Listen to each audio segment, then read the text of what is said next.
समारोह में मंच पर उपस्थित भारत सरकार के वरिष्ठ मंत्री आदरणीय राजीव रंजन सिंह जी, जम्मू कश्मीर के मुख्यमंत्री सम्माननीय उमर अब्दुल्ला साहब, भारत सरकार के इस विभाग के राज्य मंत्री सम्माननीय प्रोफेसर SP सिंह बघेल जी, जम्मू कश्मीर के कृषि मंत्री जावेददार साहब, भारत सरकार के सचिव secretary fisheries doctor Abhilash Likhi ji, Shri Ashish Verma ji, मंच पर विराजमान अन्य सम्मानित महानुभाव, सभागार में उपस्थित जम्मू कश्मीर के कृषि विश्वविद्यालय के श्रीनगर के कुलपति प्रोफेसर नजीर गनई, भारत सरकार, जम्मू कश्मीर प्रशासन और विभिन्न राज्यों के आए हुए सभी वरिष्ठ अधिकारी, कोल्ड वाटर फिशरीज से जुड़े हुए सभी farmers, entrepreneurs, different stakeholders, देवियों, सज्जनों और मित्रों, भारत सरकार के द्वारा आयोजित इस कोल्ड वाटर फिशरीज के राष्ट्रीय सम्मेलन में उपस्थित होना मेरे लिए अत्यंत गर्व और प्रसन्नता का विषय है। और भारत सरकार के वरिष्ठ मंत्री आदरणीय राजीव रंजन सिंह जी का मैं हृदय से आभार व्यक्त करना चाहता हूँ, जिन्होंने इस सम्मेलन के लिए जम्मू कश्मीर को चुना और केवल चुना नहीं बल्कि आने के पहले अनंतनाग में एक क्लस्टर भी स्वीकृत किया 100 करोड़ रुपए की लागत से। इसके लिए मैं उनको बधाई देता हूँ।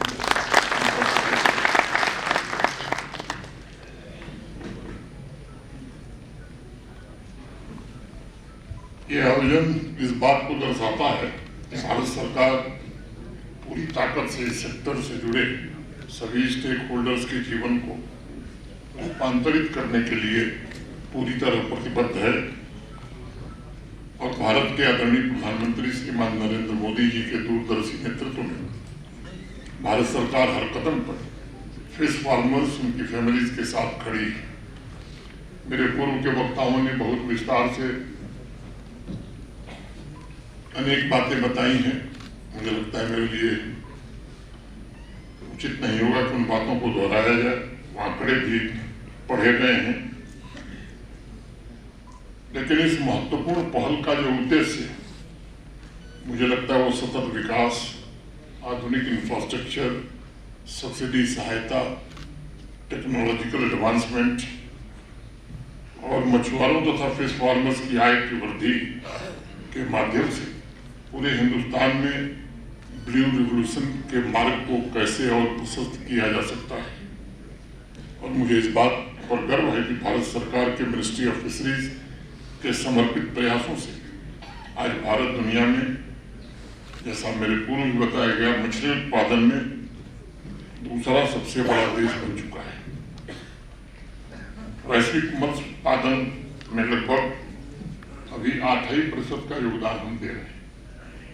और नंबर 1 और नंबर 2 का जो गैप है, मुझे लगता है वो भी थोड़ा ज्यादा है।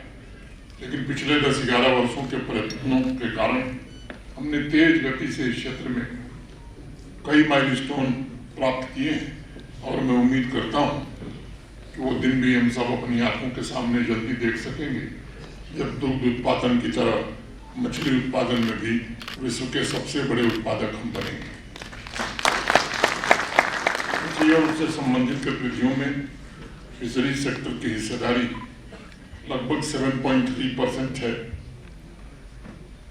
और कृषि GDP तक ये पहुंची है, जो इसे कृषि क्षेत्र के सबसे गतिशील और तेजी से विकसित होने वाले क्षेत्रों में शामिल करती है। पिछले 1 वर्ष में ट्रेड की तमाम चुनौतियों के बावजूद फिशरीज प्रोडक्ट का एक्सपोर्ट भी बढ़ा है। माननीय मंत्री जी ने बताया 13-14 की तुलना में 24-25 में दुगना हुआ है। और मुझे ये कहने में कोई संकोच नहीं है कि हमारे फिश फार्मर्स असंभव सपने के शिल्पकार बनने लगे, जिसका एक साक्षात उदाहरण हम लोगों ने हैदराबाद से आए हुए युवा इंजीनियर में देखा है। 2014 के बाद देश में जो बदलाव हुआ है, खासतौर से एग्रीकल्चर और एलाइड सेक्टर में, मैं मानता हूं कि पूरे देश में पिछले 10-11 वर्षों में एक क्रांति तैयार हुई और तारीफ गवाह है। कई चुनौतियां आई इस क्षेत्र में, लेकिन देश ने उन चुनौतियों के सामने झुकने से इनकार कर दिया। चाहे हमारे अन्नदाता हों, फिश फार्मर्स हों, डेयरी और फूड प्रोसेसिंग से जुड़े हुए सभी हमारे साथी हों, सबने सामूहिक ताकत से भारत सरकार के सहयोग से विकास की अग्नि को प्रज्वलित करने में सफलता पाई। फिशरीज सेक्टर में रिकॉर्ड उत्पादन भी इस बात का प्रमाण है कि जब भारत के कामगार एक उद्देश्य, एक निश्चय और एक दिशा के साथ एक साथ खड़े होते हैं, तभी इतिहास उसी रूप में ढल जाता है जैसा वो बढ़ना चाहते हैं। सामान्य तौर पर आप देखें 11-12 वर्ष पहले एग्रीकल्चर और एलाइड सेक्टर की चर्चा कर्ज और संघर्ष के लिए हुआ करती थी। आज उसकी चर्चा नए रिकॉर्ड उत्पादन के लिए हो रही है, वन डिस्ट्रिक्ट वन प्रोडक्ट के लिए हो रही है, रिकॉर्ड एक्सपोर्ट के लिए हो रही है। एग्रीकल्चर और एलाइड सेक्टर में जो एनुअल ग्रोथ है लगभग 4.4% पहुंच गई है। खाद्य उत्पादन के मामले में 2024-25 में 3,577 लाख मिलियन टन के साथ भारतवर्ष ने पूरी दुनिया में एक नया रिकॉर्ड बनाया है। और माननीय प्रधानमंत्री जी ने स्पष्ट किया है कि किसानों के हितों के साथ किसी भी प्रकार का समझौता, चाहे वो ट्रेड फ्रेमवर्क हो या ट्रेड एग्रीमेंट हो, कभी भी भारत सरकार नहीं करेगी और किसानों के हितों का पूरी तरह से संरक्षण भारत सरकार करेगी। ये भारत सरकार की जिम्मेदारी। इस बात का भी प्रमाण है कि सामूहिक इच्छा शक्ति भारत की सबसे बड़ी ताकत है। फिशरी सेक्टर में हमारा जो नया रिकॉर्ड अभी मंत्री जी बता रहे थे, ये इस बात का प्रमाण है कि जब देश के सभी नागरिक एक साझा दृष्टि के साथ आगे बढ़ते हैं, तब कोई बाधा अस्थायी रूप से हमारा मार्ग नहीं रोक पाती।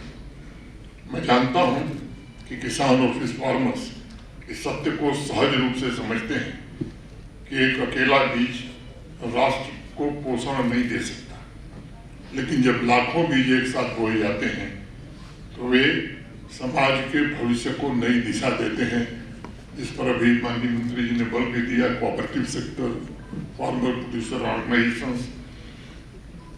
इसके बाद का जो सत्र है, मेरी अपेक्षा होगी कि टेक्निकल सेशन में एक्सपर्ट्स इस बात को आधार बनाकर विभिन्न विषयों पर ये चर्चा जरूर करें कि आज जो करो भारत अपने किसानों और फिश फार्मर्स की उपलब्धियों पर अनुभव कर रहा है, वही भावना इस सेक्टर में आने वाले कल की ऊर्जा कैसे बन सकती है, और इसमें सभी स्टेक होल्डर्स को technology, marketing, value addition, branding के अपने अनुभव के द्वारा, जैसा भारत सरकार के सचिव महोदय ने बताया कि हम आने वाले दिनों में फिश फार्मर्स के लिए एक SOP जारी करेंगे। आप सब जानते हैं कि कोल्ड वाटर फिशरीज का केंद्र मुख्यतः हिमालयी और उप हिमालयी क्षेत्र है, जिसके बारे में काफी चर्चा हो चुकी है। मैं एक छोटे अनुभव की बात करूंगा, वो जो जम्मू कश्मीर से संबंधित है। ट्राउट का मत्स्य पालन, रेनबो ट्राउट, ये जम्मू कश्मीर के लिए अपार संभावनाएं रखता है। ये 2.5-3 साल पहले एक holistic agriculture development plan Jammu Kashmir के लिए देश के जाने माने कृषि विशेषज्ञों की मदद से, जिसमें हमारे दोनों कृषि विश्वविद्यालय भी शामिल थे, बनाया गया। 29 प्रोजेक्ट उसमें कृषि वैज्ञानिकों के सलाह से जम्मू कश्मीर प्रशासन ने स्वीकृत किए। कोई एक प्रोजेक्ट साइलो में नहीं है, सब इंटर रिलेटेड है। जम्मू कश्मीर की जो आवश्यकताएं उनको ध्यान में रखते, वाटर हमारे पास कम है, मिल्क प्रोडक्शन, मिल्क डेफिसिट थी, मीट की डेफिसिट थी, ट्राउट या फिश प्रोडक्शन हम कैसे बढ़ा सकते हैं, इन सभी बातों को ध्यान में रख करके जो ये प्लान बना,